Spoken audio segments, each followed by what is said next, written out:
যাদুবিন্দু নাম ছিল যাদবেন্দ্র গোস্বামী, আর ওনার স্ত্রীর নাম ছিল বিন্দু গোস্বামী। কিন্তু সাধনার এমন জায়গায় পৌঁছে গেছিলেন, পরবর্তী সময়ে স্বামী স্ত্রী দুজনেই একই নাম ব্যবহার করতেন। যাদুবিন্দু গোস্বামীকে যদি বলা যেত যে যাদবেন্দ্র গোস্বামী, যদি বলা যেত আপনার নাম কি গোসাই, বলতেন যাদু বিন্দু গোস্বামী। ওনার স্ত্রীর নাম ছিল বিন্দু, যদি বলা হতো আপনার নাম কি, উনিও বলতেন যাদু বিন্দু গোস্বামী। আমরা যেমন রাধাকৃষ্ণ বলি তেমনি ওইভাবে ওরা করতেন। এটা সাধনার বড় জায়গা, না হলে কি হতে পারে? আমি একবার সাধন দাস বৈরাগ্যকে নিয়ে এসেছিলাম, আমার পারুলডাঙ্গাটা সাধন দাস বৈরাগ্য। তিনি একজন সাধক, দেখবেন সাদা পোশাক পরা গায়ে সেটি, তিনি মানব ধর্মে বিশ্বাস করতেন।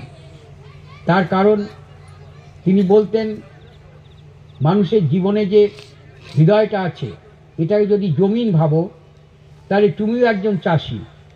ধান খেতে যে চাষ করে সে চাষি, যে আলু পোতে সে চাষি, যে পেঁয়াজ করে সে চাষি, যে সবজি ফলায় সেও চাষি।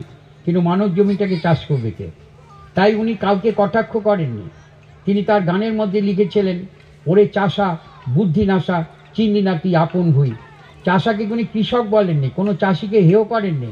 চাষা বলতে নিজেকে, যেহেতু গ্রামের মানুষ, এই মানব জমিনটাকেই বলেছে এটা একটা জমিন, এই জমিনতে চাষ করছে তো তুমি একজন মানুষ, তাই মানব জমিনকে চেরার চেষ্টা করো। তাই তিনি গান ধরে বলেছিলেন, ওরে চাষা বুদ্ধি নাশা চিনি নাতি আপন ভুই। তা মোবিল দেখানো আছে উপর, জোর করে একটু হাততালি। জয় জয় যাদুবিন্দু গোসাই প্রেমানন্দে হরি হরি বল।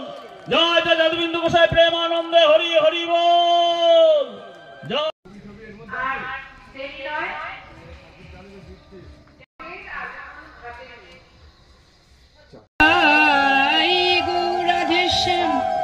জপ হরে কৃষ্ণ হরে রাম ভজ সন্ধং বন্দে গুরু শ্রী চরণারবিন্দ।